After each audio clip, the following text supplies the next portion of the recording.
All right, everyone.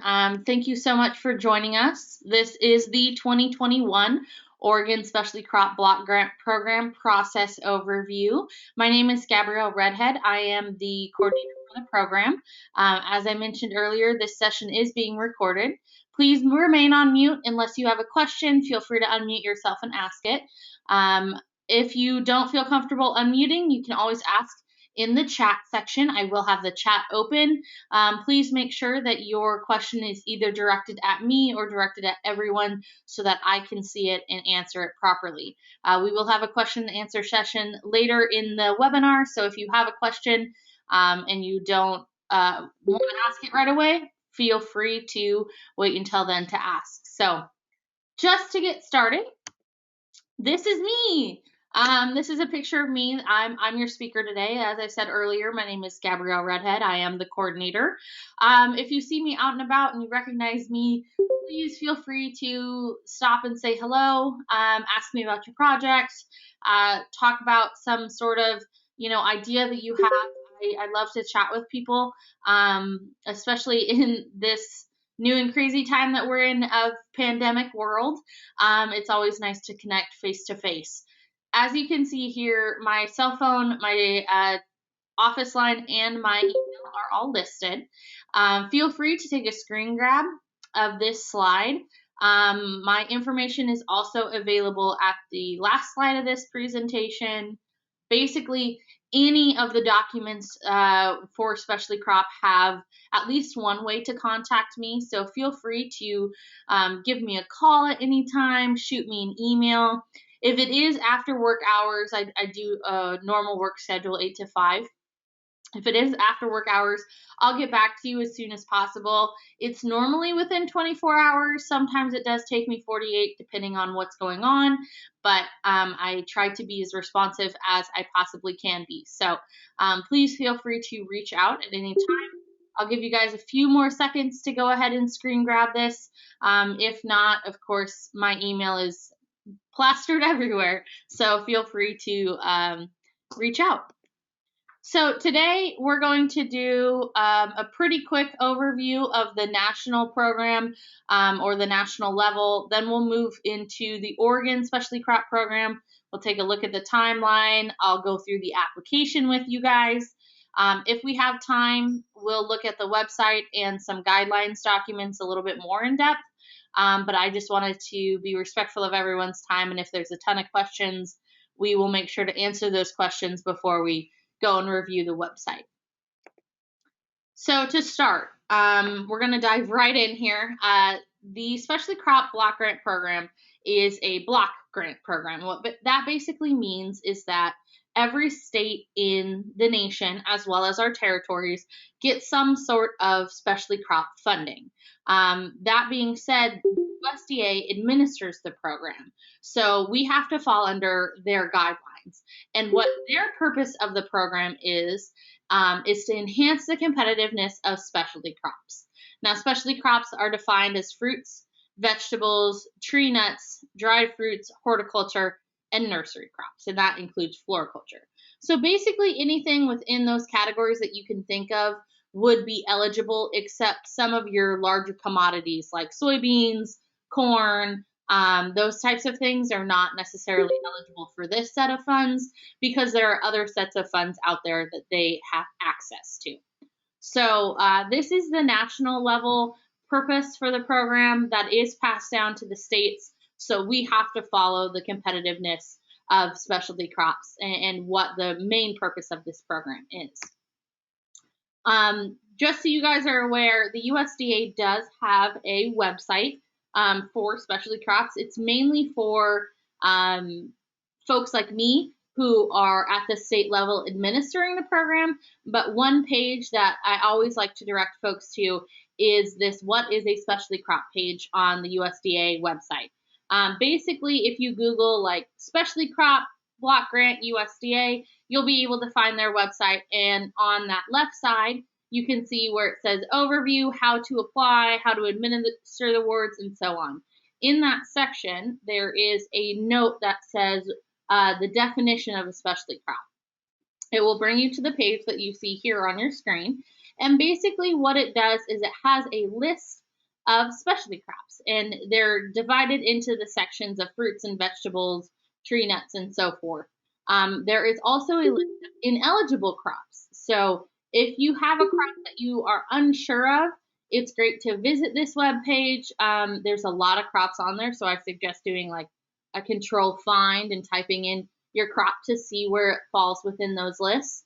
Or if you have a more in-depth question, if you can't find the crop on the list, please feel free to email me. The list that's available is not a full and complete exhaustive list.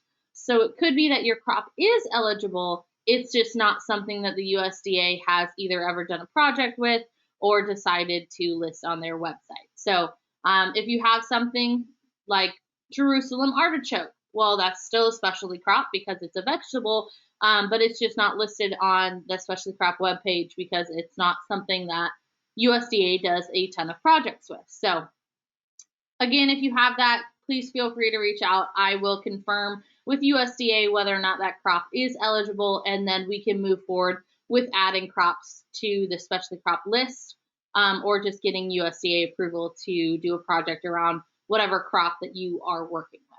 So I always like to point that out so you guys can be a little bit more informed on the program as a whole, and at the national level. There's a ton of information on this page, some of which you probably don't need to necessarily know, but a lot of it would be extremely helpful to better understand how the system works at a national level.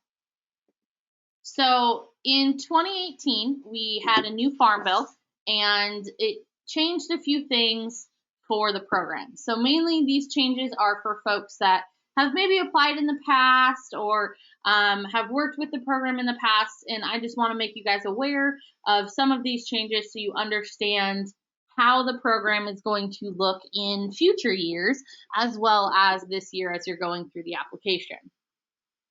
First and foremost, the USDA got told in the Farm Bill that they needed to review the performance measures within all of their grant programs. So what that means is the outcomes and indicators that I'll talk about later are under review currently. That means that something down the line in the future, we may see some changes to those performance measures. We won't see it this year. We may see it next year, or hopefully in 2023 when we get a re-upped Farm Bill. So that's the first one. It doesn't really impact you guys now, but it is something to think about in the future. I'll go ahead and talk about outcomes and indicators a little bit later when we're looking at the application. So if you don't know what those are, I will answer that question later. Second is they removed the word solely. So if you remember back at the first slide I showed you guys the purpose of the program, before the word competitiveness, it was the purpose of the program was to solely enhance the competitiveness of specialty crops. What that meant was that all projects could only deal with specialty crops, period.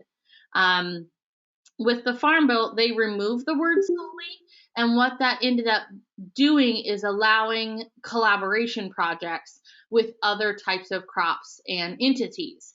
I will let you guys know that USDA is still sort of operating that the word solely is still in there. So what that means is that projects still need to focus on enhancing the competitiveness of specialty crops, but they are less keen on having projects that also impact other non-specialty crops. So if you were doing beef with blueberries or something like that, they would definitely want to see the beef side of that be significantly smaller than blueberry side of that. And it's something that if it's a project that you want to do some sort of collaboration like that, please feel free to reach out to me. We can talk through some of your options.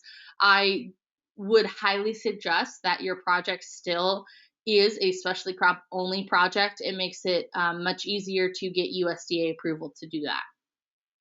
A couple of other things that changed with that Farm Bill is they added a nationwide conference for coordinators like myself. So we are trying to become a little bit more even throughout all of the states. Every state can kind of perform this grant projects and do their projects however they really want.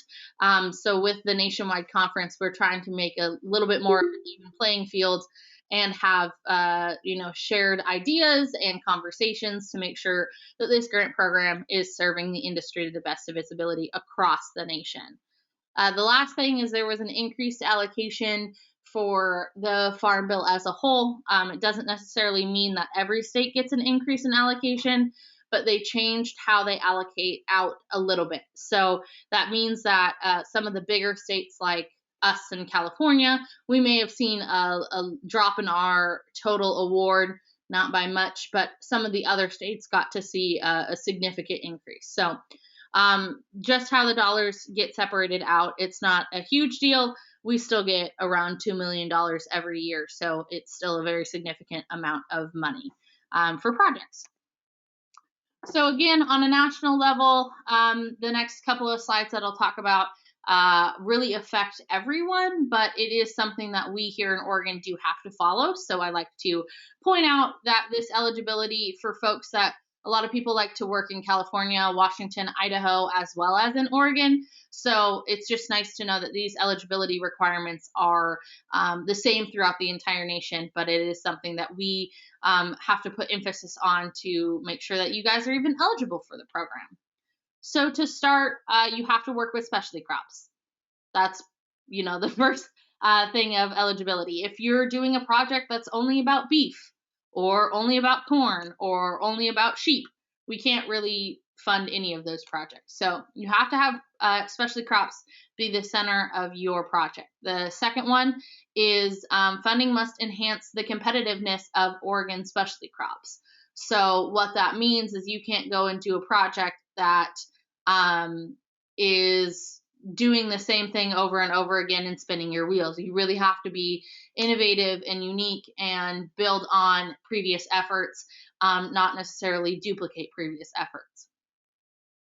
Grant funds are not awarded to projects that are only providing benefit to one organization, institution, or individual. So these funds are really meant to better an entire industry, not just one company. So if you are planning on applying and you want to do a project that is a marketing project for your farm, that's not something that we can fund. If you want to help do a marketing project for an entire industry, that's something that we can look at funding. But I'm just going to stick with my blueberry example. If you have a blueberry farm and you want to do an outreach campaign to local grocery stores to put your fresh blueberries on their shelves, that's not something we can fund. But if you're doing a marketing campaign to grocery stores to put any fresh blueberries on their shelves that come from Oregon, that's something that we can look at funding. So there's a little bit of a difference there. If you have any confusion or question about that, please feel free to reach out. Eligible entities are pretty much anyone, because of the fact that the benefits can't be for solely one person. It has to be for a benefit of an entire industry. Pretty much everyone is eligible. So nonprofits, for-profits, government entities, tribal governments, colleges, universities, basically anyone is eligible. So if you fall in those categories, woohoo, you can apply. So some of the policies and requirements that you have to have, again, these are national level items that we fall under, so we have to pass those on to you guys, is that we fall under the 2 CFR 200. It's called the Super Circular.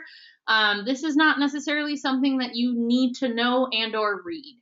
It is a very, very, very big document that is very confusing. It has a lot of governmental language in it. I've taken classes on how to read this document. So I understand what we need to do and what costs are eligible within the program. So if you have a question about a cost or about an allowed activity, that's something that the 2 CFR dictates to us and tells us as coordinators what can and cannot be done with this money. So you guys will fall under subpart E, which is specific guidance and instructions on what types of items that you can purchase with the money. Again, like I said, I've taken classes on this, so I understand how to read it. You guys don't need to read it. You guys don't need to take classes on it. This is not something that you guys have to even really think about, but I like to let people know this is the government and guiding document that we fall under. So if you have familiarity with it, it's just super helpful. We do fall under subpart E, so if you know that subpart, kudos to you. And we can work through any questions that you may have regarding cost allowability or activity allowability. All of that stuff is dictated out of the 2 CFR 200. So other restrictions that are, again, national level restrictions. This is really hitting back on what I talked about a little bit ago with not being for the benefit of one company or one organization. It has to be for the benefit of all. So, you know, this example here is XYZ grown watermelon is potentially acceptable if you're doing, you know, like Oregon grown watermelon, whereas increasing a organizational brand awareness of like XYZ grown is generally not. So if you're increasing like watermelon's promotional ability for the entire state of Oregon, it's okay. But if you're promoting your own farm's watermelon, it's not okay. So that's kind of, you know, we've already talked about that a little bit. I just like to hit on it again because there's a lot of folks that turn in applications that we can't fund because it is only for their promotion, and they think they're promoting the entire industry, and it doesn't quite equate out to what they think. So we like to put this in, like to reiterate the information so folks know what's going on. Other limitations at a national level that we also fall under, these are all purchasing limitations. So equipment is very restricted, but equipment is defined as anything that has a useful life over a year and it's over $5,000 per item. So if you're doing a, let's say, a research project, and you need to use a centrifuge, and there's no one that you can borrow, there's nothing that you can rent, you're out in the middle of nowhere and you need to purchase one, it is something that we can potentially allow because it is a special purpose piece of equipment that you would need to use to complete your project. Things like tanks. You know, if you're doing a wine project and you need a tank to hold the wine, that's not necessarily a special purpose piece of equipment. Tractors aren't special purpose. There are a few other items that aren't special purpose. It has to meet a very restricted definition. But if we're talking about the centrifuge, say the actual piece of equipment is $4,999, and then the stand that it sits on is another $1,000. So you think it hits the equipment definition because it's got a useful life of more than a year and it's greater than $5,000. You can put it in the equipment section. However, we like to encourage folks not to necessarily put something like centrifuge and stand in the equipment because the centrifuge itself is $499 and then or $4,999 and the stand is $1,000.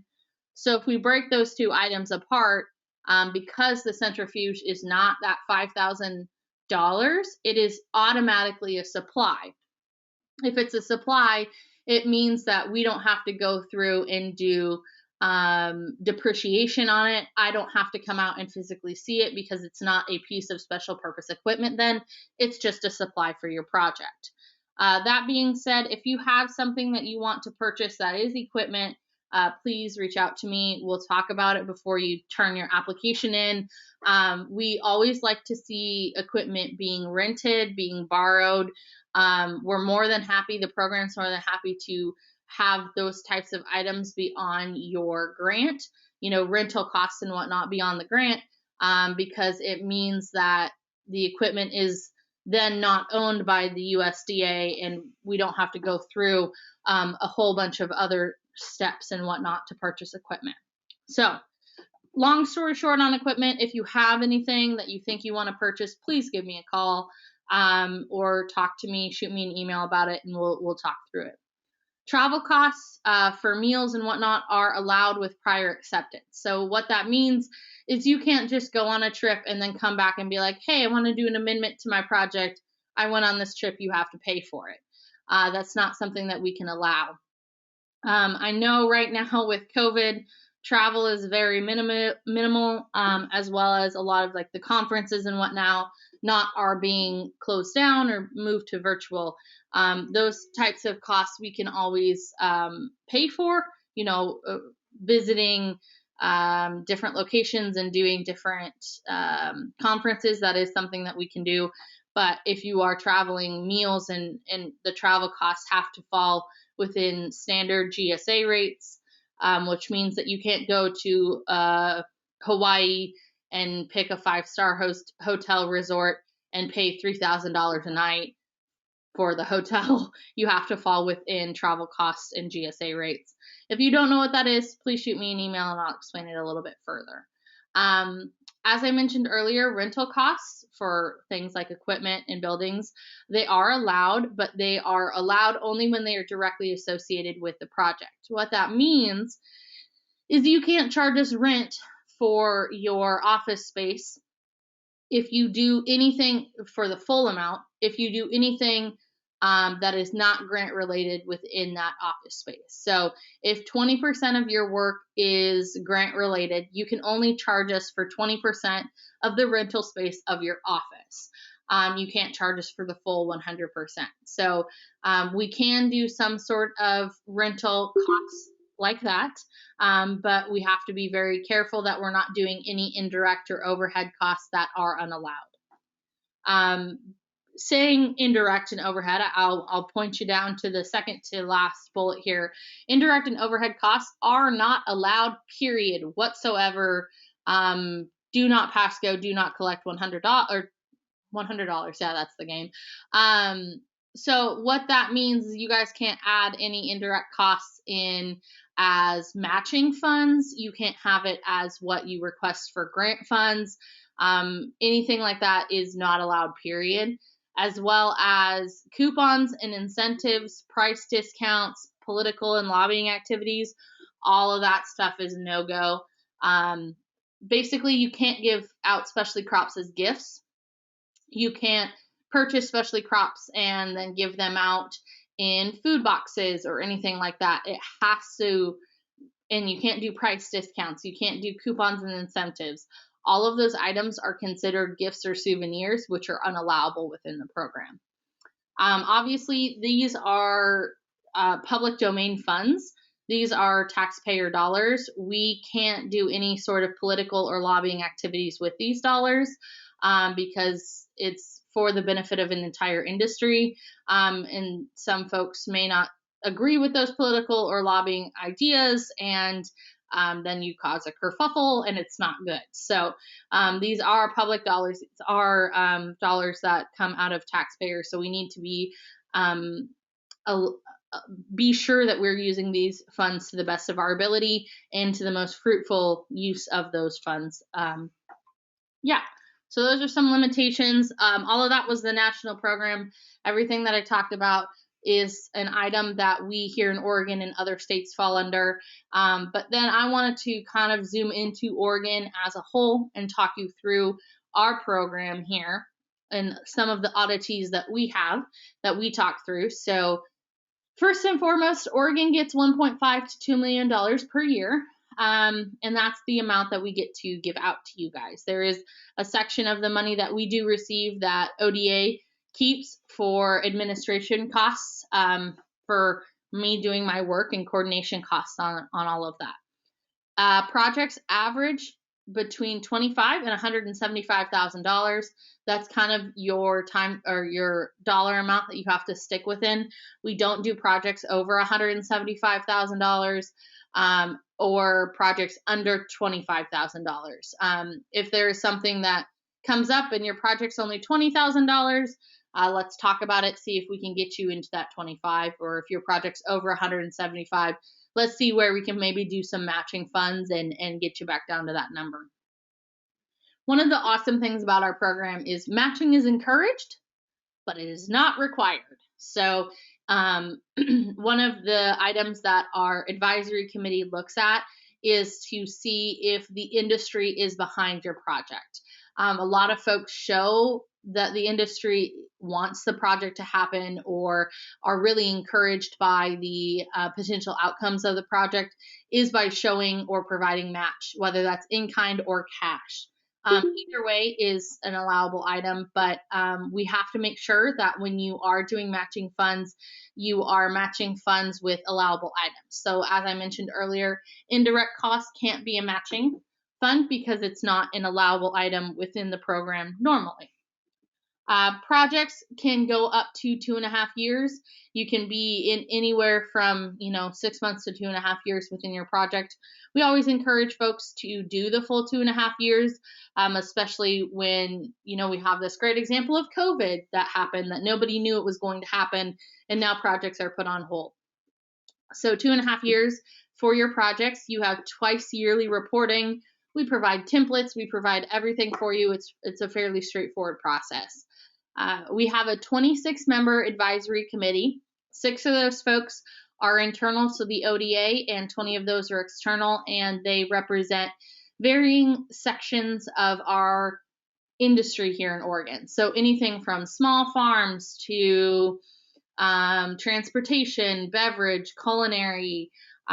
We have consult. We have financial institutions, young farmers and ranchers, culturally specific entities, and so on. So we try to really get a good cross-section of the industry, and most of the folks on our board represent more than just one portion, and they have knowledge in other areas.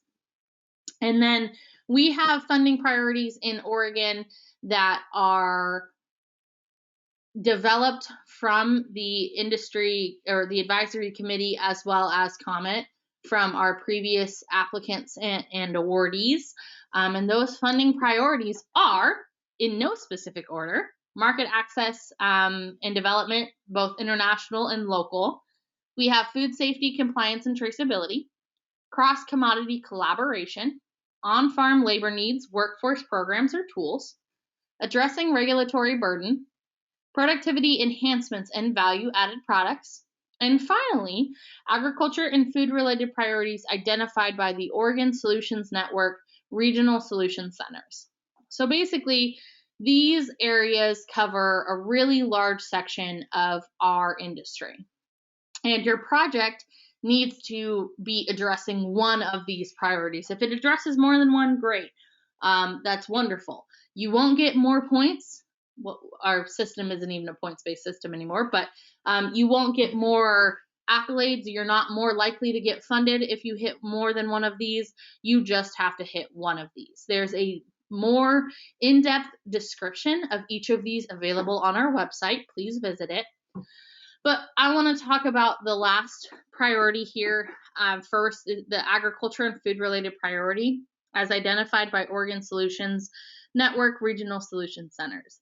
So the governor has the Oregon Solutions Network that has these regional centers across the state that identify priorities of need within those regional areas.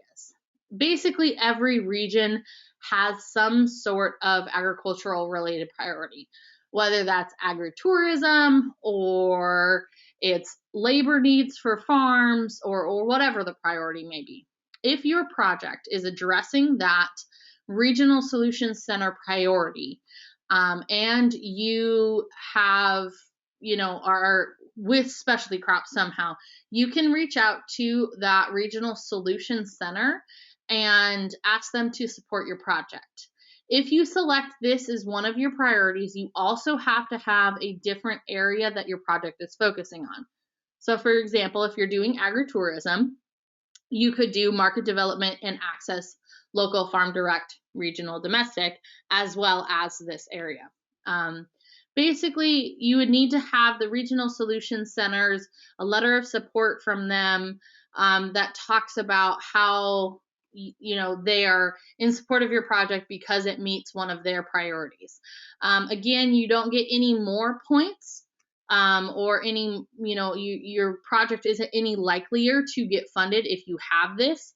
It's just a really great way to show that you're working towards something that has been identified as a need and something that the industry truly wants to happen. So that'll always support your project and make it a much stronger project. So if you have any questions about that, please let me know.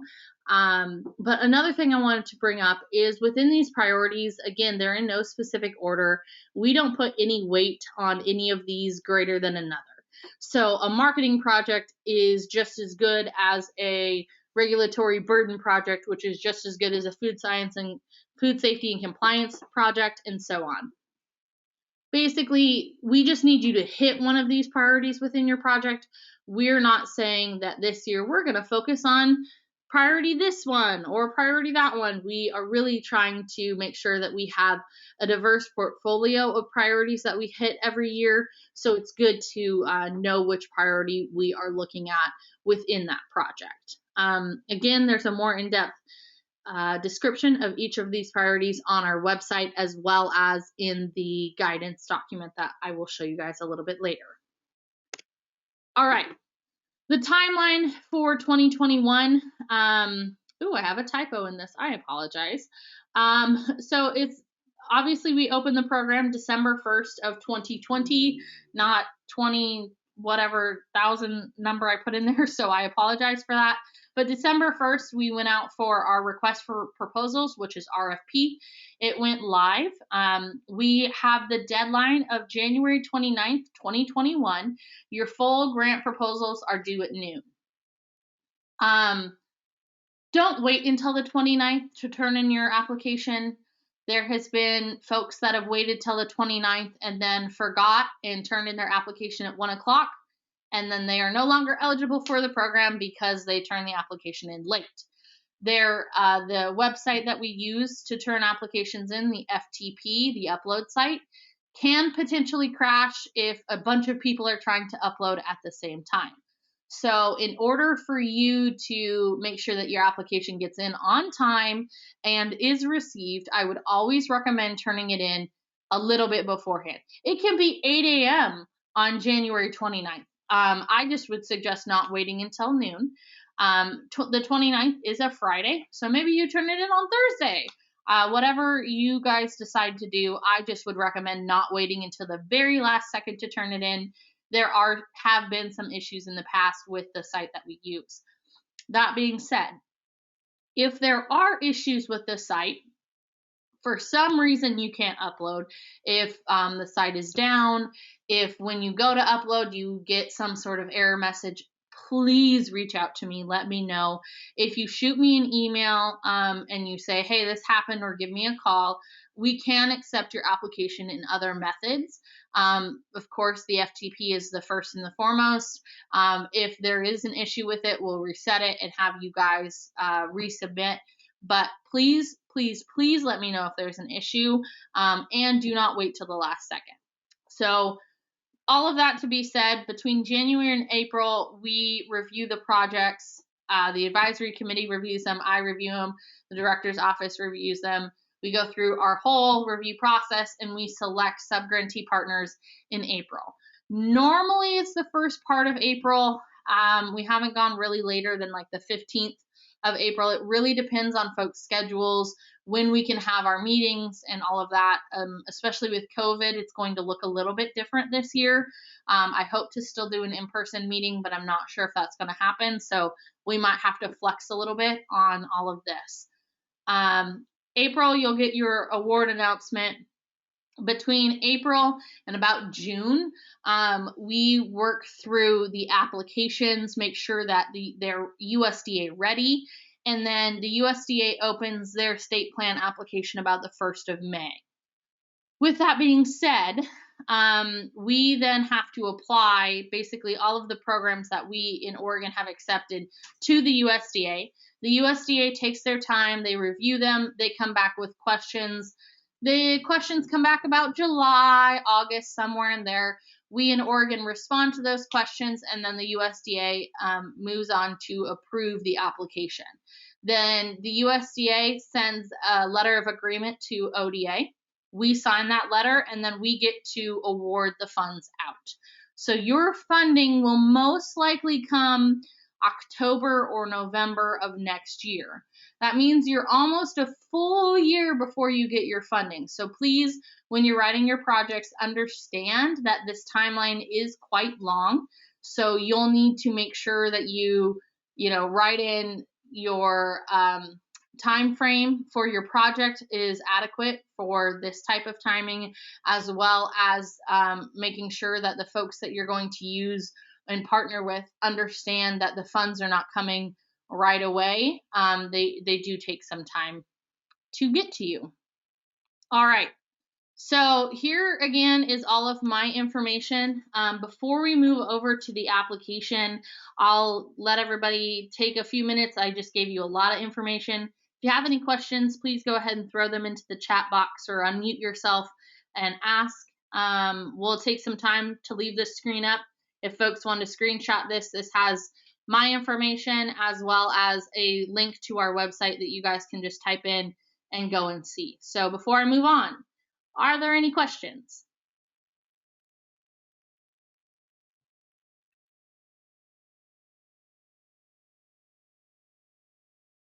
All right. I do have one question in the chat box. That is an awesome question, Michelle. 2021 funds, you cannot pay any pre-project costs unless they're approved.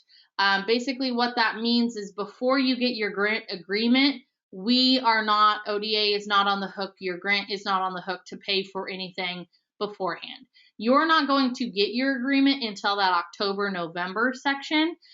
So any pre-award costs that you incur before your agreement are costs that you have to pay. So if you do any work towards the project in summer of 2021, those are not costs that we can pay for. It's just a part of the program. We're not allowed to do that. Any other questions?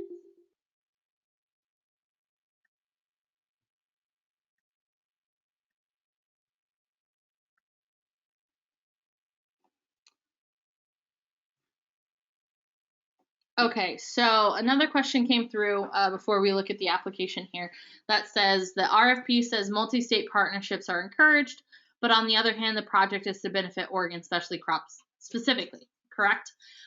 Yes, so the RFP says multi-state partnerships are encouraged because we want you to work potentially across the entire industry.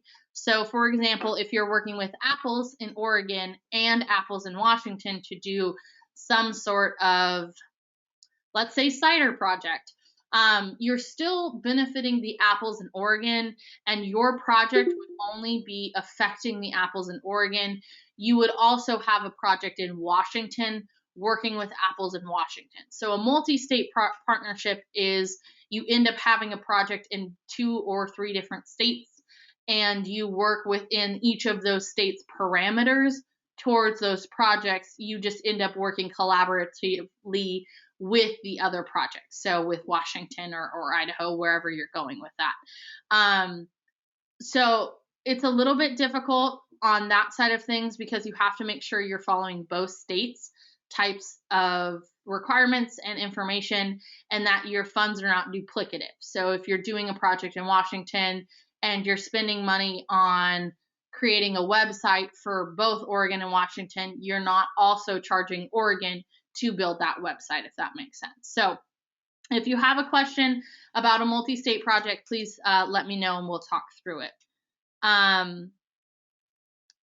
Great question on the points-based system. I will show you guys the where the review scorecards are, so you can go ahead and look at those. I will detail that later on, but we are no longer doing a points-based system. What we're doing is a red, green, yellow system. Basically, it's a priority system, and it's to allow our advisory committee a little bit more flexibility in reviewing the applications, and they're not in such a rigid 1 to 100 point system. Next question. Once we know, yes, okay, great question, Jessica. Okay, so her question is, once we know if we're funded in the fall of 2021, is it all right for work not to begin till September of 2021? Would that 2.5-year timeline not start till 2022? Or excuse me, not begin work until summer of 2022. So you can begin work in summer of 2022, but your timeline starts as soon as your agreement is signed in October of 2021. So if you want to start in summer of 2022, your timeline does not move. You still are within the October 2021 to 2.5 years after that. So if you want to start your work later, you don't get any extra time tacked on at the end of it. So please be aware of that as you're setting your program timeline up, and understand that you guys don't get any extra time on the back end. All right, any more questions before I go through the application? Great questions, by the way, guys. Awesome. Okay. Seeing none, I'll go ahead and move on to the application. I'll scroll in just a little bit for you guys to be able to see this. For those who have applied in the past or know about the program, the application itself has not changed, but some of the paperwork that you're going to see will change. It's looking wise, what you see, because the ODA did get a new brand earlier this year, so we had to transition everything over to this new brand. We're really excited about it, and we want to show it off. So just to start off, you will have this proposal template is available on our website. If you are unable to get it from there, let me know and I'll email it to you. Basically, first and foremost, you have to keep it in a Word document. It's in a Word document for a reason. We need to be able to edit it. Here at ODA, I end up having to mess with them a lot and change a bunch of their settings and where you view the document. It is a requirement that you turn your document in as a Word document. If you do not turn it in as a Word document, you can potentially be kicked out of application because you didn't follow the instructions. So please read the instructions. Please understand what you guys need and what we need from you, and make sure that you are following everything requested of you. So just this opening page lets you know my information down here, where it also has a link to the website. It gives you our address, my information. Go ahead and use this number is my office line. Feel free to give me a call if you need to. Disabilities Act, we can provide this in different formats if requested to comply with the American Disabilities Act.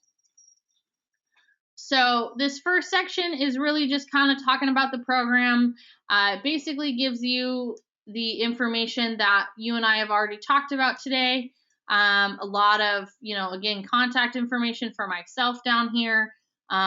What is in this within this document, which is a sample application, a required cover page, and then the project application, a list of outcomes and indicators to choose from. So this is basically all that you would ever need to fully apply to the program based on the samples and information that I give you here. So this table of contents down here is clickable. As you can kind of see, the little yellow current document pulls open.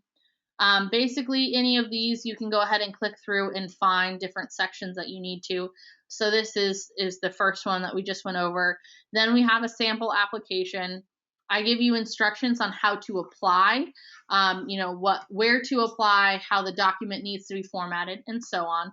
And then a blank proposal, which is what you should be working in. Lastly, there is an appendix of outcomes and indicators. As I mentioned earlier, I was going to talk about those, and we'll go through that when we get to that point. So to start, this is a sample application. All of this information in the sample application is a sample only. It is just to help you guide the development of your application. Please do not use the sample information to create your application. You know, if it gives a justification of time worked on project, please don't give me time worked on project. We'll need a little bit more. This sample application is really just to give you guys an idea of the type of information that we need. So make sure that you are really giving us a lot of information and being very descriptive. So to start, we have a project title. You need to make sure that you follow any of the italicized information below one of the headings. So this heading is project title, and the italicized information is provide a descriptive project title in 10 words or less in the space below. If we give you guys a limit, 10 words, 250 words, you know, later on you'll see 15 pages. Please do not exceed that count. If you exceed that count, like for your title, if your title is 11 words, I will cut your title off at 10 words, or ask you to reduce your title by a word. We really have to follow these numbers. It's prescriptive by the USDA, so we can't have 11 words. I mean, I literally have to count the words in the project title. So if it is something that, again, is prescriptive, like 10 words, 250 words, 15 pages, make sure you follow it. Make sure you read the instructions. I only emphasize this because this is what happens a lot of the time. So your duration of project, this is kind of goes back to Jessica's question about if it begins in summer of 2022. You can put your start date of summer of 2022. That's totally fine. Your end date will be actually 2023. So 3/1 of 2023 will be your end date, and 10/1 of 2022, if you start right away, will be your start date. Julia just asked, do tiny words of or the count? And yes, every single word of and the are words, so we have to count them.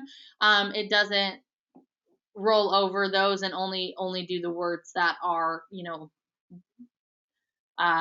actual longer words. You know, and the of and the do count. So project partner in summary. This is a quick summary of your project. As you can see, it says 250 words or less. Basically, what this summary is the USDA takes the summary to Congress, and Congress gets to read it. If they are interested in the project, then they want to read the whole application, that's fine. But this summary is also posted on our website. It's really used to guide us in the type of project that you're going to be engaging in. So please make sure that your 250 words are descriptive and that they have all of the items that are requested. So name of applicant organization, outline of your project outcomes, and general tasks. So there's an example down here. You can read that example. It's a little bit lacking in information. It does hit all 3 requested parts. So your summary could be as simple as 1 sentence or all 250 words. Again, please make sure you limit yourself to 250 and that you don't do 251 or 300. I will ask you to remove 1 word or, you know, 50 words, however many words over the count you are. So that's your project partner in summary. And then we move into the project purpose. This is most likely going to be the largest section of your project, and you need to go through and meet every single item that is bulleted here, as well as restating the questions, giving the necessary information, describing your project, describing your methods, all of the effort necessary to complete your project. So again, this is your longest section. A lot of times this is 2 or 3 pages talking through the details of your project. That's kind of what I call this, is your project purpose is a little bit more of your detailed section. You give a great, you know, outline of how your activities are going to flow, who's going to do what, all of that type of stuff. So please make sure that you spend some time in this section and really write it out. Under project purpose, we also ask that you provide a list of objectives, and this is different than your outcomes and indicators. So these are your broad, overreaching objectives that you hope the project completes. So like this one is all students in the program will gain knowledge about specialty crops. Super simple, super broad, super overarching. That's a great objective. You need at least one. I would say probably no more than 5, but that 1 to 5 range gives you everybody a really clear understanding of what you hope your project will accomplish. These objectives can be similar to your outcomes and indicators, but they can be the same, but they don't necessarily have to be the same. If you have something that is not an outcome or indicator that you still think is an objective, please feel free to list it here. The next section is project beneficiaries. So you have to estimate the number of project beneficiaries. This can be the people that are directly affected by the project, the folks that you're going to engage with on a marketing level, the people that you're going to reach within a workshop, and so on. So you'll need to estimate that number. I know it's really hard to do this sometimes. A lot of folks just end up saying, you know, it'll directly impact X number of farmers, but the indirect impact will be, you know, 5 times greater or whatnot. But you do need to estimate the number of project beneficiaries. These next 2 sections about other beneficiaries of the project are a little bit interesting. So they ask whether the project directly benefits socially disadvantaged or new and beginning farmers. And you have to understand that the USDA has specific definitions for both of these groups of individuals. Both of these definitions are available on the last page of this proposal template. So please go ahead and read through those. I'll show you those later. But if your project directly benefits one of these 2 groups, you will have to also include an outcome and indicator that correspond. So outcome 8 and I believe it's indicator 4 and 5, I want to say, relate to both of these sections. So if you have something that you are encouraging socially disadvantaged farmers to go into specialty crop production, you can check yes in this box. If you are not doing that, then you're not really directly benefiting socially disadvantaged farmers. You can be working with them, and that's great, but it also has to fall within those outcomes and indicators that I'll talk about at the bottom of this, and refresh your memory on these. But a lot of projects think that they're going to directly benefit these 2 areas, but don't fall under those 2 outcomes and indicators, so they have to mark no on this section. Most projects will actually mark no, and if it's something that you do mark yes, I'll catch that and talk to you about it and make sure that your project is actually actively working towards getting farmers, either new and beginning or socially disadvantaged farmers, to work in specialty crops. This statement is not necessarily as the USDA hasn't updated their application quite yet to reflect the removal of the word solely. So it ends up just being that the statement enhances specialty crops. So please feel free to still check this box if your project solely enhances specialty crops. If your project works with other specialty crops, I'll be taking the word solely out of this. Again, USDA just hasn't updated their application and sent it out for us to use yet. If you have a previous project that has been funded by specialty crop dollars and you're building on those efforts, you will need to fill out this section of the document. If your project is not building out previous efforts, you can skip this section. There is a question in here that you will need to answer, but it's the last question. So if you have previously funded through specialty crop dollars, go ahead and describe how the project will be different. Provide a summary of the outcomes of the previous projects, provides lessons learned, and answer these 2 questions. I will let you know that you cannot be duplicative with these funds. So if a previous project has happened, it was successful, it was awesome, and you want to continue that project, you can't continue that project as is. You need to significantly change the project for us in order for us to fund you. It has to be non-duplicative. We can't refund the same project again and again and again. So make sure that your project is different and your project is building on previous efforts.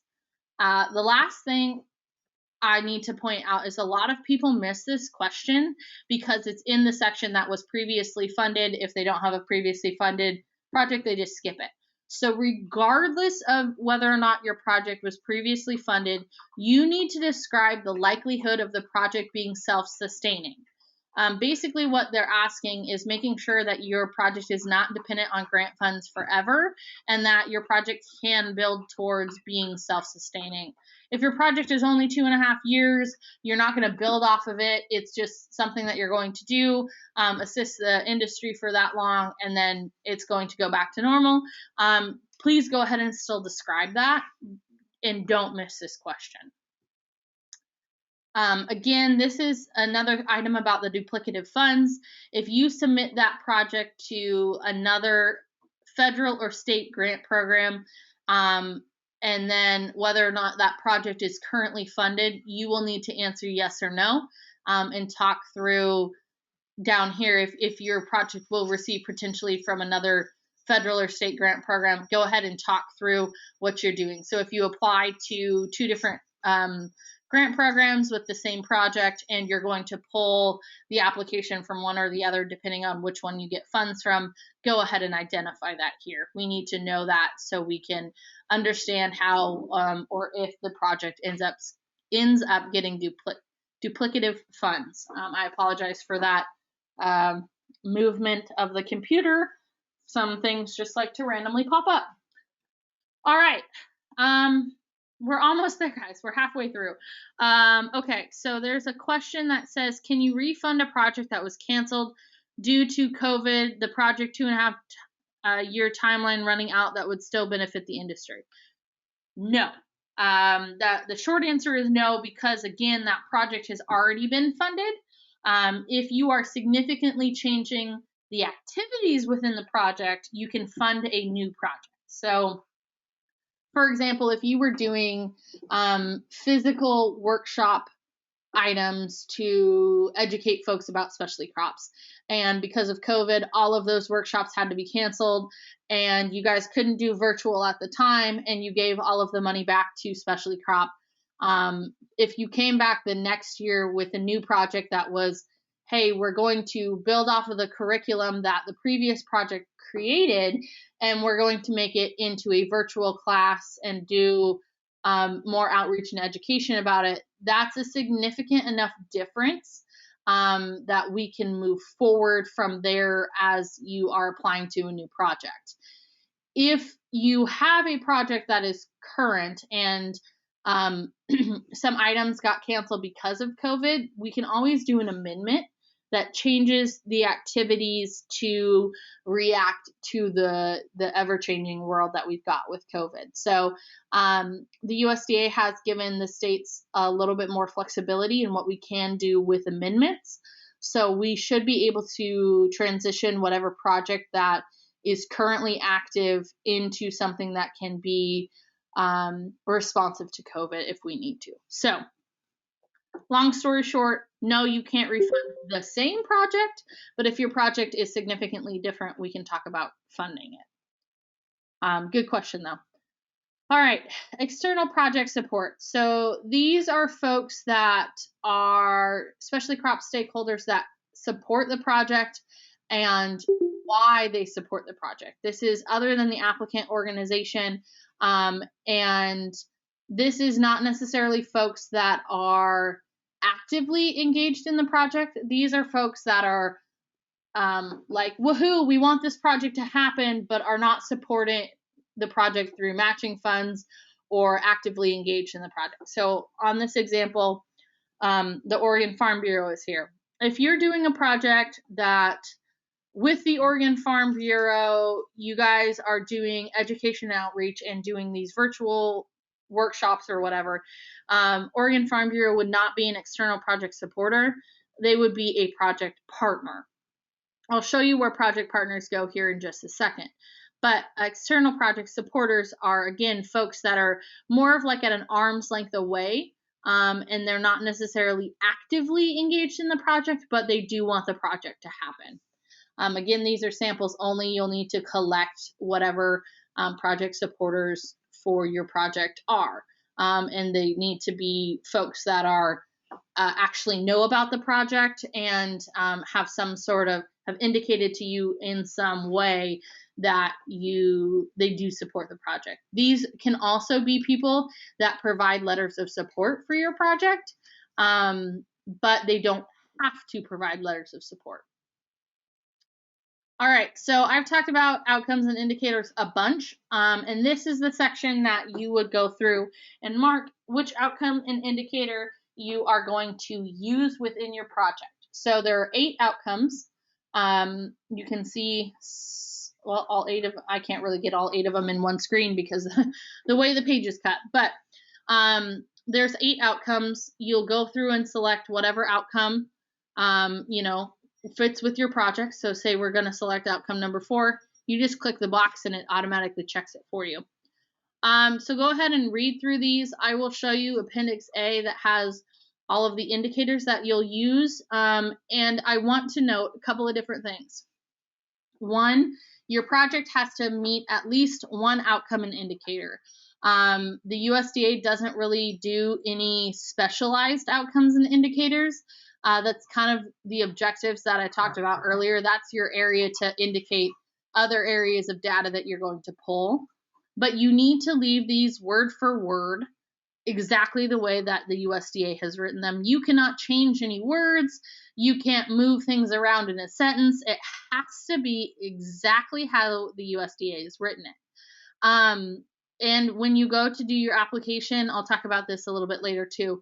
Don't remove any of the other outcomes and indicators if you're not going to meet them. Again, just check the box, leave the rest of them there, because I have to go back through and put the rest of the outcomes that you take out back in. So please leave items like outcomes and indicators or items like this that is already typed into the template there. So when I go to the next section where the empty template is, I'll talk to you guys a little bit more about that. But so let's say instead of outcome 4, let's choose outcome 2 because that's what the indicator is down here. So your indicator that we're going to select for this one is outcome 2, indicator 1A. And this again is written directly from the outcome and indicator appendix that I'll show you later. Of the 150 total children and youth reached, 132 will gain knowledge about eating more specialty crops. Whatever that project is working towards, that's the indicator that they chose. Basically, the indicator is trying to show us the data points that you're going to retrieve with your project to show the success of your project. So you can have more than one indicator here. I don't recommend more than 5 or 6, but it really depends on how big your project is and what you're doing. So the miscellaneous outcome measure below it, again, USDA doesn't necessarily like to accept non-pre-written outcomes and indicators. So this miscellaneous outcome measure is not necessarily something that they like to see, but if you have one that you strongly believe is not in the list of outcomes and indicators and you can't, meet one of theirs, you can add an outcome measure here. You'll have to provide a little bit more justification than just the outcome measure, but then you and I can talk about it. So if you do provide one here, I will most likely come back and ask you to change it to one of the indicators that's already pre-approved, because there's a lot of them. So there's most likely one that does meet your needs. So just know that outcome measure, some miscellaneous outcome measures are not necessarily something that you would fill out unless you haven't met any other ones. In this next section, you'll go ahead and explain how you're going to collect data and how you're going to report on indicators. Please make sure you answer all of the questions in this section, monitoring progress, data sources, and so on. And then comes the budget narrative. This is one of the biggest sections that we get questions on a lot, where things should go, how things should be listed. The budget narrative is very important to the project, so please make sure that you take your time in this and that you understand what you're requesting funds for. So to start, these expense categories are set out by the USDA. You cannot change them. Do not type in them.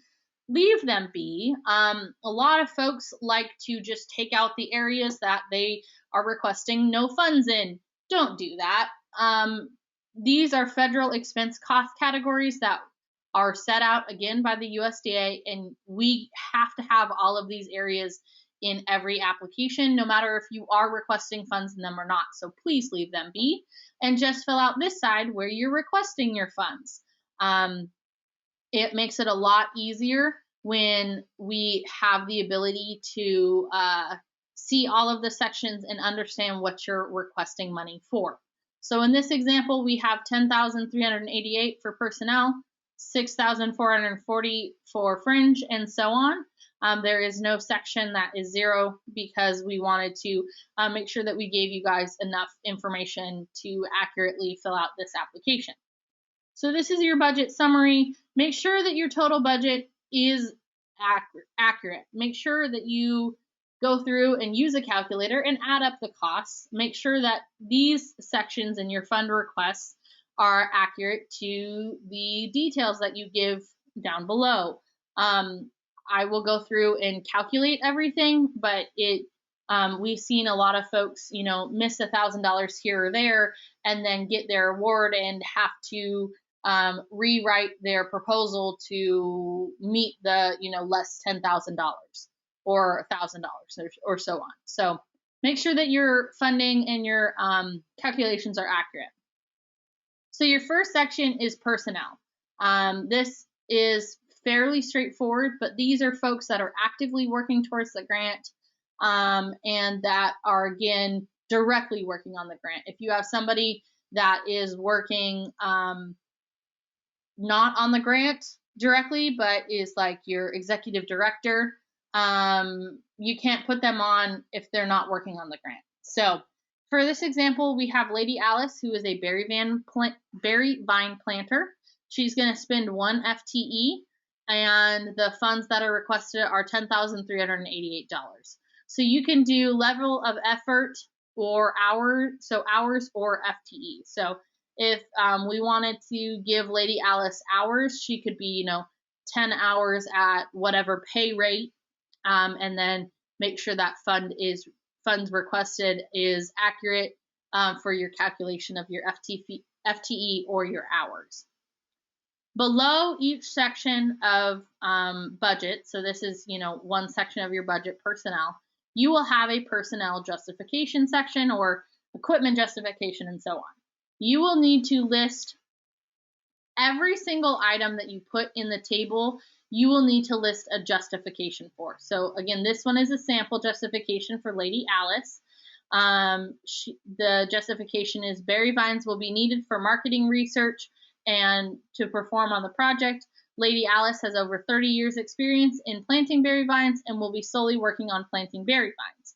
So this is a good enough justification. I might ask for a little bit more information, but please give enough justification to provide information on why you're requesting the cost for the project and why that individual was selected to perform that activity.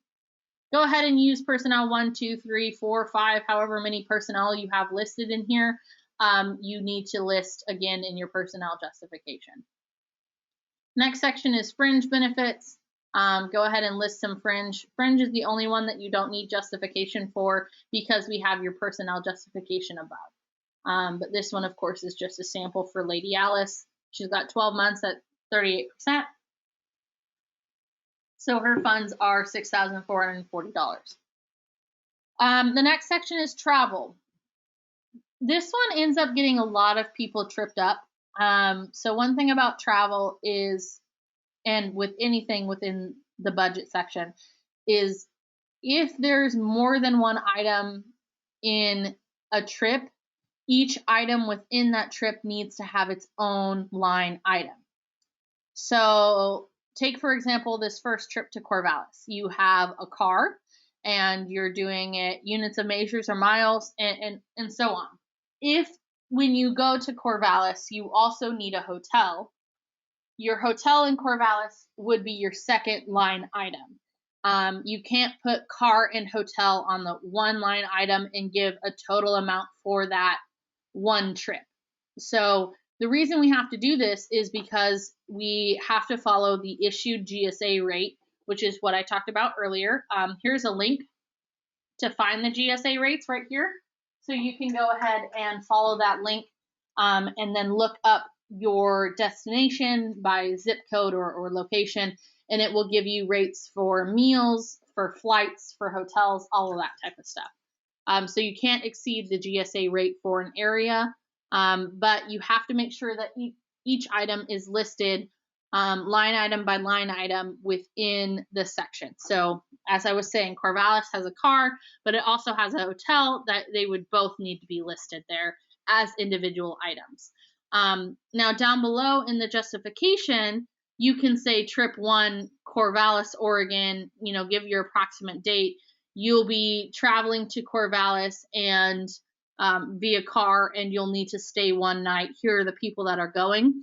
You can give, one justification for that entire trip. You don't have to justify, we need a car to get to Corvallis, trip 1, we need a hotel to stay in Corvallis, trip, and so on. You can write it all in one justification, but you need to make sure that you hit all of the costs within that justification. So also make sure that your accounting is correct across the whole section. So this one is 50 miles round trip. Its per unit cost is 0.58. There's 2 people in the car, so the funds requested are $29. Please make sure that this calculation is correct, and that, again, your subtotal is correct based on your funds requested. Also make sure that you conform with your travel policy within your 2 CFR and our subparts. Make sure that your travel policies will be adhered to. Just go ahead and click that box, making sure that you're not going to do anything out of the ordinary or fraudulent. Here again is what I talked about with the special purpose equipment, describing any equipment under the guidelines that is special purpose. So general purpose equipment is not allowed. This can be, like a tractor or other items like that. So you have to make sure that the item is special purpose, which is tangible, non-expendable personal property having a useful life of more than 1 year, acquisition costs that exceed $5,000 per unit, and is used for research, medical, scientific, or other technical activities. Please make sure, again, that if you have a piece of special purpose equipment that you think is special purpose, that you email me and that we talk about it. Make sure that we have everything correct and available for your project as we're going through and writing different definitions on it. So, example here is the centrifuge. We already talked about that example.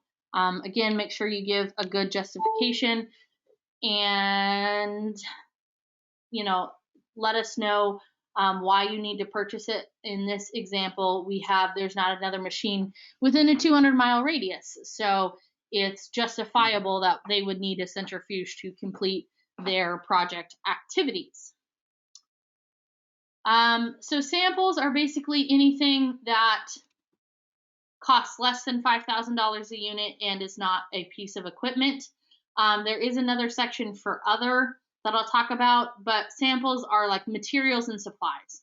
So copies for workshops, student materials and workbooks and so on. Make sure that the items in here are like tangible items. If you're looking for the cost to attend a trade show, or trying to fund a lot of people, when they do their research grants, they have to put in tuition for their graduate assistants or graduate students working on the program with them. That's an other cost. Those are not tangible supply items. So tangible supply items go in here. And again, you need to provide a justification for each item within the supply section. And you can't do like building materials. You can't give a super general description. You have to be able to break it out super detailed and make sure that each item that you're requesting is already listed on there and that a justification is supplied. If it is something that you're not 100% sure what you're going to purchase yet, but you know you need to purchase something that fits a type of description, you can go ahead and give that description and justify that item of, we don't know if we're going to buy booklet materials or if we're going to send out a virtual email or, a virtual booklet. So we still need the availability of the funds to purchase the booklets. So you would list that there. Your next section is contractual and consultants. Basically, what this section is allowing the project to reach out to other folks that have maybe more of a specialized talent in an area or want to hire them for like a marketing campaign or to develop a website or curriculum and so on. So you can go ahead and list your contractors and consultants within this table. So for example, if you're working with the Food Innovation Center up in Portland to do some market research and testing, you could list Food Innovation Center here, what their flat rate is and how much funds they're requesting. And this is all of the organizations that you're going to work with as contractors or consultants. After that, you give, this is a sample justification of a contractor. So it's this whole sample justification section. So it may seem like a lot, but I'll talk you through it. So first, you give a written justification of what the contractor is going to be doing. You talk about their scope of work, and then you break out exactly what items you are requesting costs for.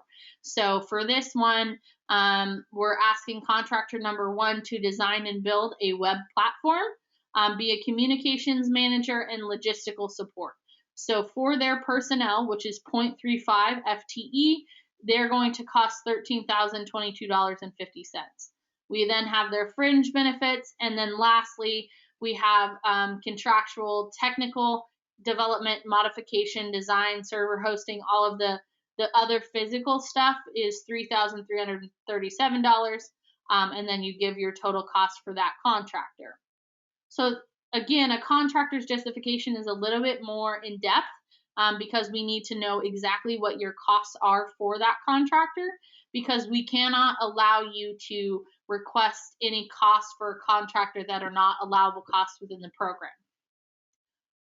So for example, if you want to have a contractor laser print wine glasses for an event that you're doing to give out to everyone, we can't allow that to be a part of their contractual obligation or pay for that contractual obligation, because that is a gift and that is an unallowable item within the program. So we've got to make sure that we have the activity budget and make sure that we understand what those contractors are doing. Another thing to note is you don't necessarily have to have the name of the contractor. You don't have to have a contractor selected, but you have to have a parameter of what you want that contractor to do. So, if that contractor is doing baseline data, trend analysis, and outreach, you have to make sure that you give an accurate description of the type of contractor you're going to be looking for to fulfill that role. So make sure you're also conforming with your procurement standards. Make sure you're following federal and state local guidelines and laws, and that you are selecting the contractors accurately and fairly. We have 2 sections left, and then I'll stop and you guys can ask some more questions here. So the last cost related, or the last section that you're going to be asking for money through the grant program is other. So these are expenses not covered in previous budget categories. Again, things like graduate student tuition, server hosting, attending virtual trade shows, and so on would go on here. So again, you'll need to provide a justification of the items below, provide a justification for each line item, and then make sure that every line item is an allowable cost. So this is also, publication costs, data collection costs, meeting and conference costs, rental expenses, and so on. The last section is within the budget is program income. So if your program is creating or generating any sort of income. So for example, if you have a workshop that you're going to be giving out and attendees pay $20 to attend the workshop, you are going to have to list the income from those workshops attendance. So let's say you had 5 people attend the workshop, so you got $100. You're going to need to talk through how you're going to reinvest that program income into the project, because any program income that you have from the project cannot be used to anything that is not allowed. So if you get $100 from that project and from those workshops, and you want to turn around and buy everyone, movie tickets to go and hang out after the workshop, that's not an allowable activity. That's something that's not allowed. So you can't do that, but you could take those $100 and reinvest in the project to do more marketing, to reach a larger audience, to get more people to attend the workshop. So make sure if you have any sort of program income or expect program income that is listed here, and it provides a description of how you're going to reinvest that money back into the program. So these are some uses of program income, just to kind of give you guys an idea of how to use program income or different ways to use it. So as an addition to further enhance the competitiveness of specialty crops. So for example, you weren't going to do the marketing, the further website marketing for that project. So now that you have the extra $100, you're going to actually go ahead and tackle that marketing. You can use it as a deduction that says, we have $100 that we were going to spend out of the grant money. Now we have this program income. We're going to spend that $100 from the grant to not do marketing, but to create curriculum. And this $100 we're going to do marketing. The last one is cost share matching. This doesn't really apply because we don't have a matching requirement. So again, it's really an addition or deduction to your program. If you use program income as matching, it still has to be an allowable program activity, but you can list it as a matching fund. That's all right. All right, I'm going to stop here. There's 2 attachments that are required, but I'm going to see if there's any questions that we've got before we move on. So there is one. Okay, that's a great question, Tim. He asked if program income can be used for continuation of the project beyond the grant period, or it has to be reinvested during the grant period. Program income needs to be reinvested during the grant period.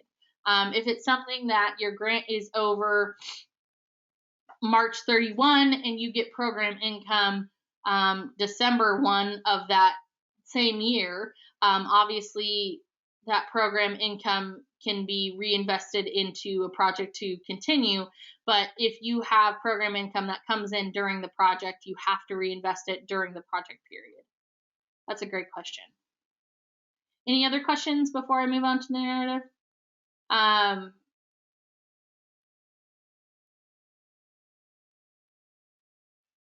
So we'll move on to attachment A.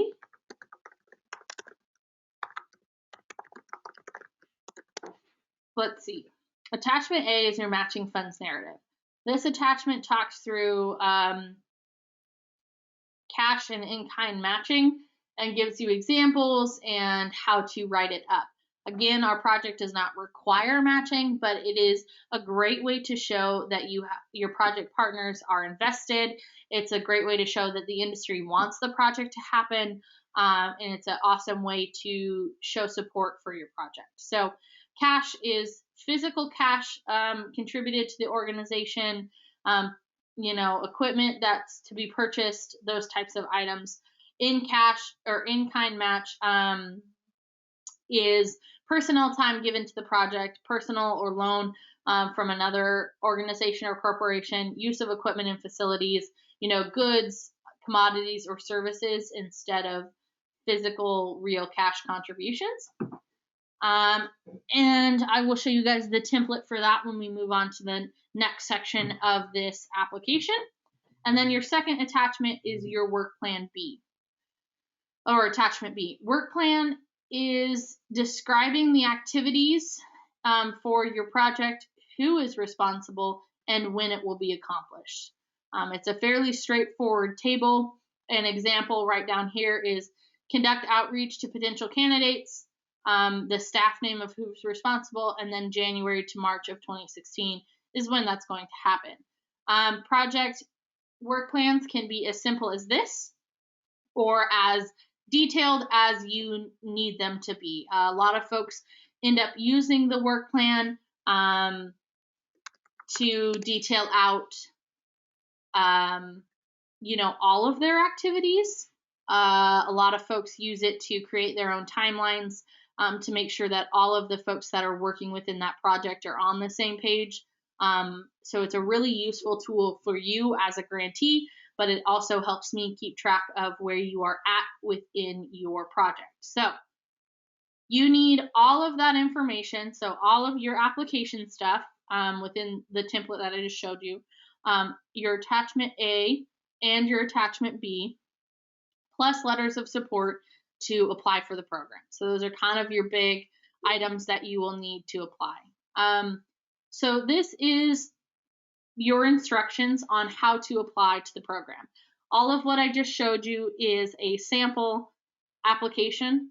What I'm going to show you next is a blank application for you to use. I really suggest opening up this document twice, working in one of them, and reading the sample information off of the other. I don't recommend using the template that has sample information in it as your template to apply.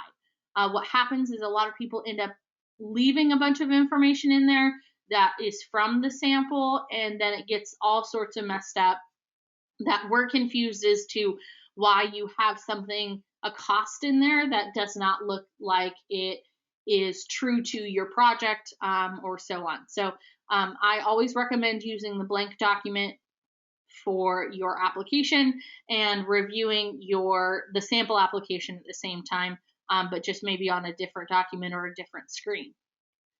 So here are your instructions on how to apply. It's page 17 out of the document. Of course, as I showed you earlier, the table of contents at the beginning gives you guys a quick jump to this.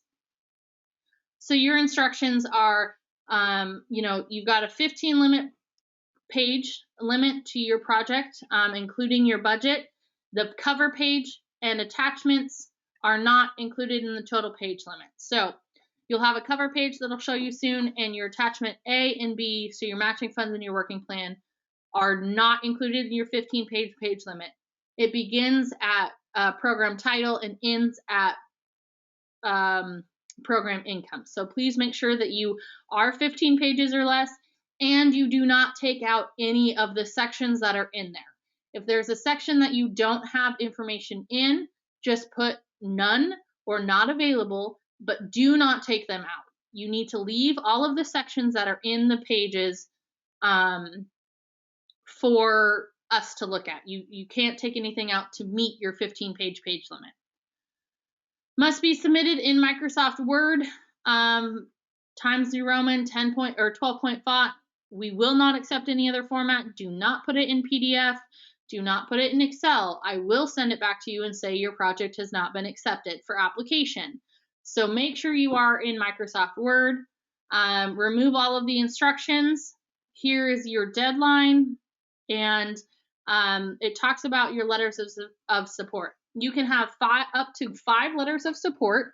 It is preferred that the letters of support are in PDF and they are in one single PDF package.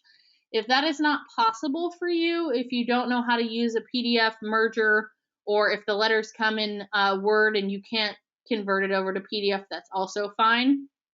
Just know that when you go to submit, you have a 7 limit, document limit on the FTP. So if you have all 5 of your letters as individual letters plus your application, you will be at that 6 document limit. So, or that close to the 7 document limit. So a lot of folks end up putting their attachments in another document.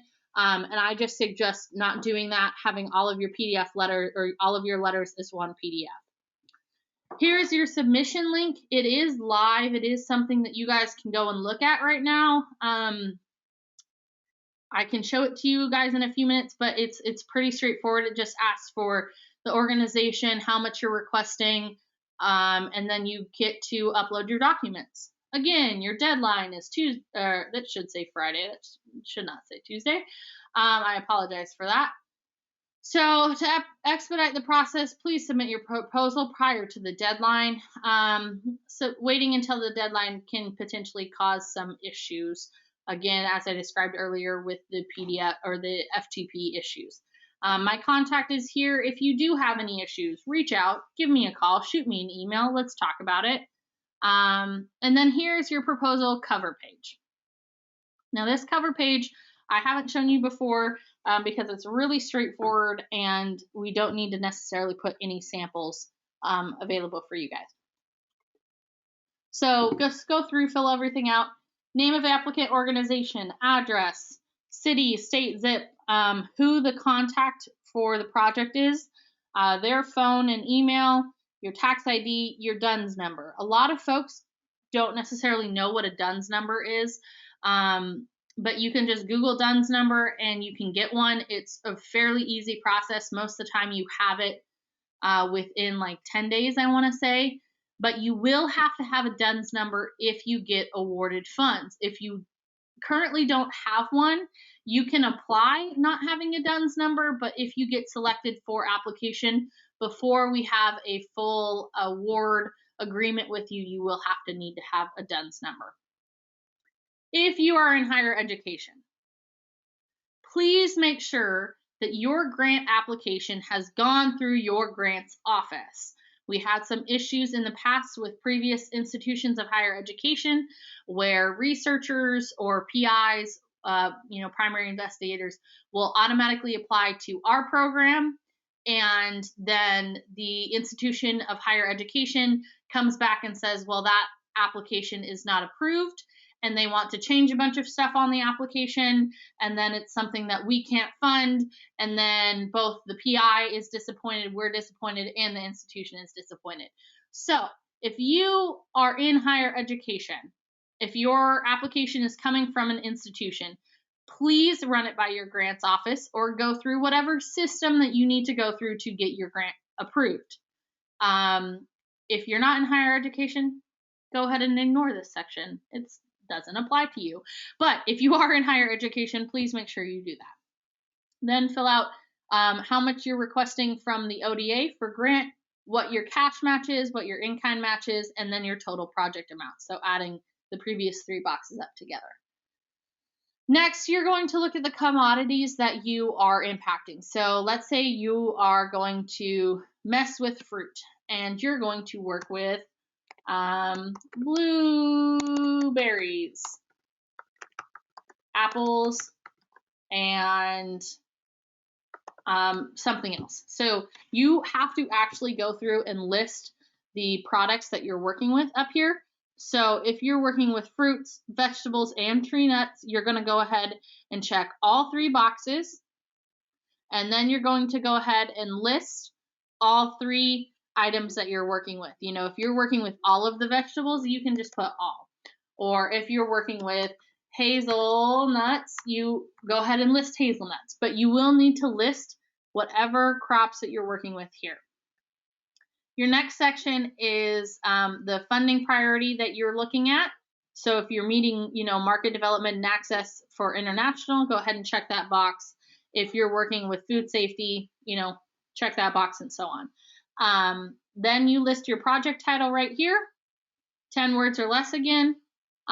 Make sure that that is the same project title as you're going to list right here in your application. Then the last section on the cover page, it kind of got bumped to the next section here, so I apologize, but it's a list of your project partners. As I mentioned earlier, external project supporters are not the same as project partners. Project partners are folks that are actively working on your project with you. So the people that are, you know, engaged in your matching funds, or in the example earlier, I said you're going to work with Oregon Farm Bureau and do outreach and education to the farms that are, you know, participating in whatever safety item brief that they're doing. So that would be a project partner because they're actively working with you. If you have somebody who wrote a letter of support who's not actively working with you, but like is excited about the project, that again is an external project supporter, and they do not go in this list.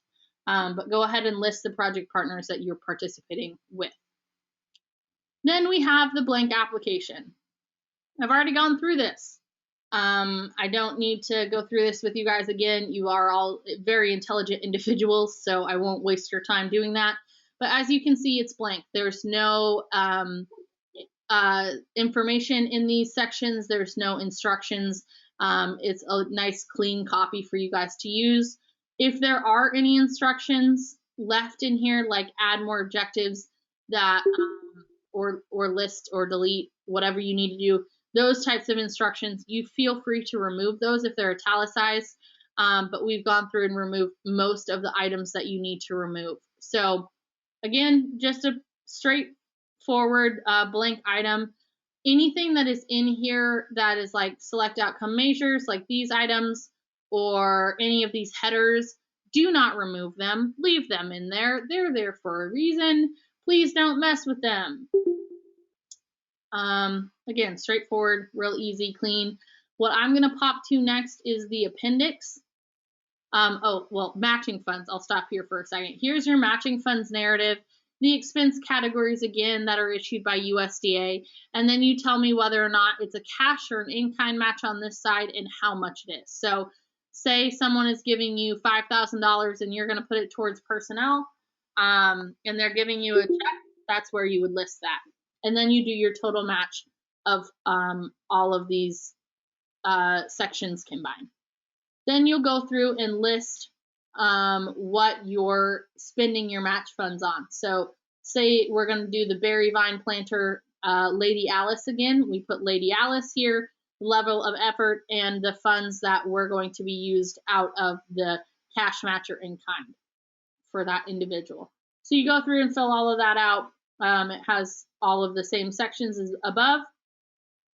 And then you have work plan B, or work plan attachment B. Again, it has the example, but then it provides room for you guys to grow off of that example. Again, work plan and your matching funds are not included in your total 15-page page limit. So feel free to use as many pages for those two items as you need. This is what I was really trying to get at. This is your appendix section. And it has all of the information that you're going to need for outcomes and indicators. Basically what this is, you will need to select one outcome and indicator at least for your project. I would suggest no more than 5 outcomes and indicators, but this is your list that's word for word what you're going to pull from. So the first outcome and indicator is for marketing and promotion projects. we understand that sales is a very hard thing to track for a lot of promotion projects. So if you're working with the entire berry industry and you're doing an international marketing campaign, it would be very difficult to track how much your international marketing campaign increased the sales of berries out of Oregon. So it is something that we can work towards changing a little bit. But if you have a marketing and promotion project, go ahead and list outcome 1, indicator 1, or if you have any questions, go ahead and talk to me. So outcome 1 is increasing sales. Here's the indicator for outcome number 1. Sales increased from blank amount to blank amount and by blank percent as a result of promotion and or marketing and promotion activity. So again, if you are doing a marketing project that you know that you have a sales number or an amount that you can increase, go ahead and use this indicator. But their statement down here that it is understood that sales can be impacted by a host of unrelated issues. So we have a way to get around it if you don't have the ability to get those sales numbers. So from here on out, it's pretty straightforward for the rest of the outcomes and indicators. So it lists the outcome above, and then it talks about the indicators that are approved underneath that outcome. You do not have to select all of the indicators for every outcome you pick. So for example, if you pick outcome number 2, and you're trying to enhance the competitiveness through increased consumption, you can select outcome number 1, A, and that can be your outcome and indicator. You don't have to select 1 through 4, and you can select outcome or indicator 1A and C. You don't have to select all 3 sub-indicators within here. You don't have to select 1, 2, and 3. You can, or A, B, and C. You can select 1, A, and B. You can select 1, B, C, 1, A, whatever version of items that you want within your grant to work towards, data that you want to collect. So again, you have to use these word for word.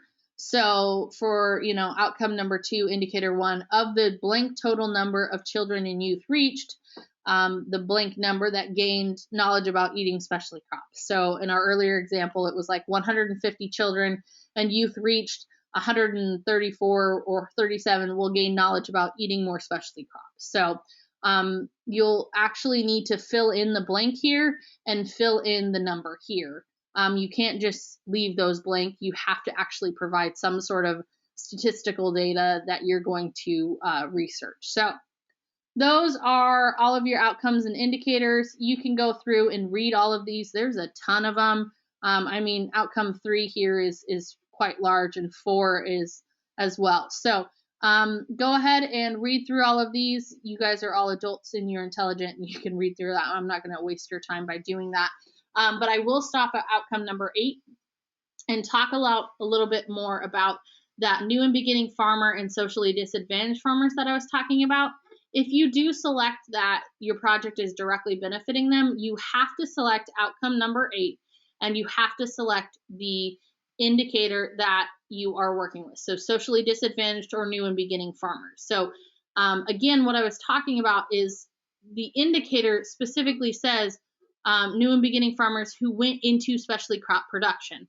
So if your project is not encouraging new and beginning farmers to actively go into specialty crop production, your project is not directly affecting that group as defined by USDA within this program. That does not mean that your project is not impacting that group, and it doesn't mean that you're not working towards maybe that goal. But if you select that is what your project is doing up above in your beneficiary section, you need to select the corresponding outcome and indicator. It's weird, I know, I apologize. But the last thing I want to point out is the USDA definition of socially disadvantaged and beginning farmer is here at the bottom. So you can go ahead and understand and read through those to better determine whether or not you are going to be meeting these indicators. All right. That's the application. That was a lot of information. I apologize that it took so long to get through them. I will take questions now while we move over to show you one other item. So there was a question that, so are there some more common reasons valid project applications are not successful, assuming the proposal is completely eligible, submitted on time, etc.? That's a great question, Jess. A lot of eligible projects are not supported by the industry or don't show that they have support from the industry. So if you've got this great project and you think you're all gung-ho and really excited about it, and you turn the project in, but you have no support from the industry, and no one within your industry has even heard of it, it's more likely that you're not going to get funded because it's not something that the industry actually wants. So make sure that you have industry support. Make sure that you have support, outside of your own company. We always want to make sure that we have some way to demonstrate that folks are excited about the project and that they want the project to happen. That's a great question, Jess. We have a question about if a project builds on another applicant's project that was funded in a prior year, do we need to write information on the continuing project information section? It's best to do so, Tim. It's best to list that you're building off of a project's previous work, or that you're working with a previous applicant that was successful. It's always best to list that to demonstrate that the project was impactful, and that you guys are building on something that already has a firm foundation. So it's always good to list that and show that it's building on another applicant's project. Just make sure that the previous applicant is aware that your project is building off of their project and is actively involved. If they are not actively involved, go ahead and list the reason why they're not actively involved, or like they're passing the torch to you guys, or however you want to talk about it. But make sure that they know that you are talking about their project within that section. You are allowed to have more than one project actively open. The question here is an organization currently has an awarded specialty crop grant, and they want to know if they can have one or more active grants. Absolutely, you can. We have a lot of folks that apply every year that are very successful. We have 2 open grants with the same company right now. I think we have 3 open grants with a commission, so you're absolutely eligible to do that. You just have to make sure that if your project, again, is building off of the previous project's efforts, that your new project has, or your previous project has time enough to develop data to then inform your next project. But if you're doing 2 totally different things, absolutely, go ahead and apply subsequent years. If your project is significantly different, based on that same question, I've got another question here. If your project is significantly different, it would be considered a new project. If your project is building off of previous efforts, it would be considered a continuation. So that hopefully answers your question. If you have more, let me know or give me an email. I want to be respectful of everyone's time. We have about 10 more minutes here, so I want to pop over to our website, show you guys some of the cool things that we have available, and then I will leave the last about 5 minutes open for questions. So hopefully you have discovered the website at this point. My contact information is off to the side here. Feel free to shoot me an email, give me a call, send me a letter or carrier pigeon to that address. I am working from home.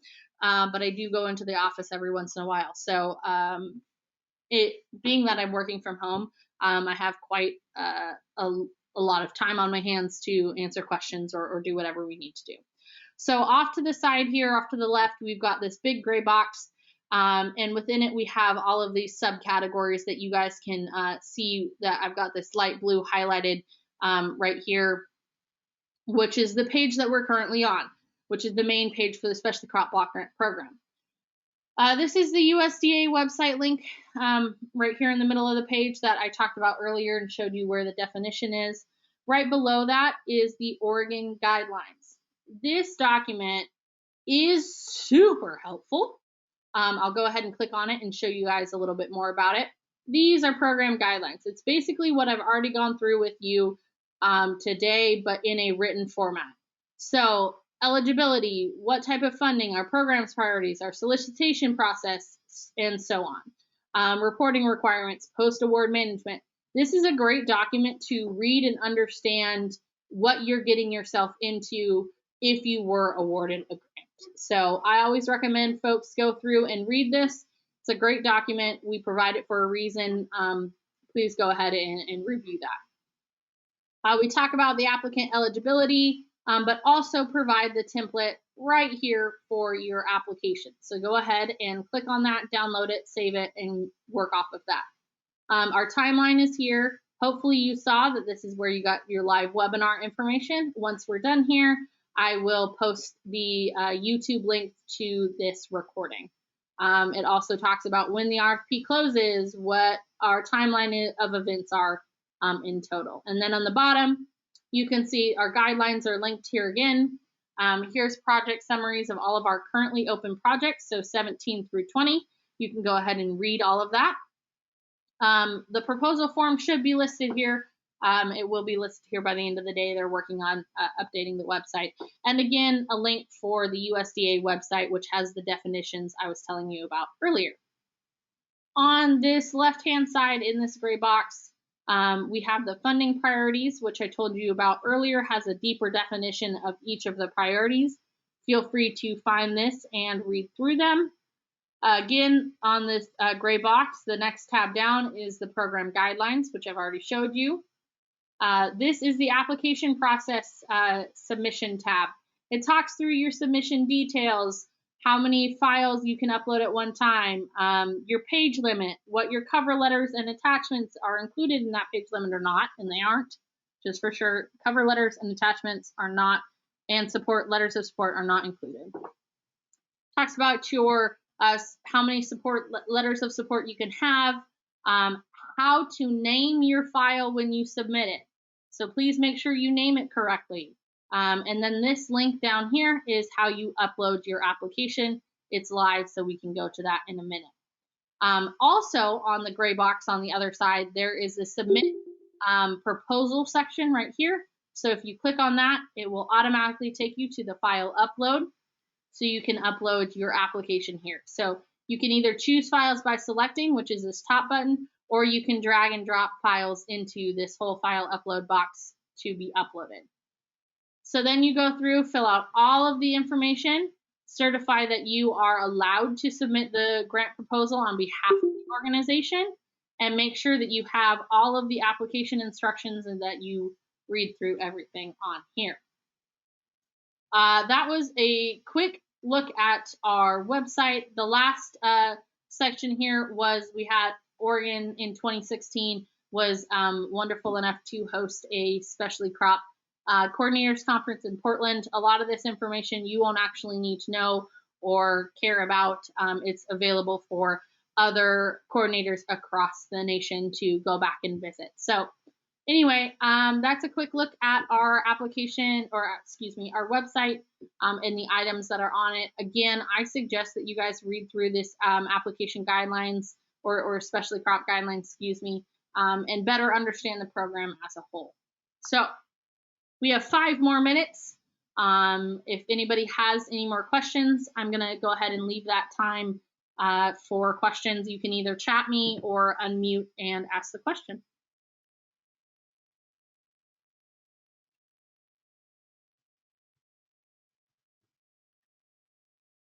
I will also pop up here my contact information for you guys to look at. No problem, Jess. Good to have you on. Thanks for the great questions. I appreciate it. All right, any final thoughts, questions, comments? I'll save it for another minute and then we'll go ahead and close this thing out.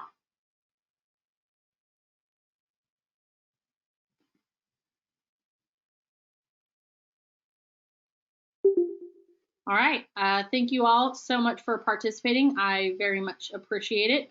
I'm going to go ahead and stop my recording.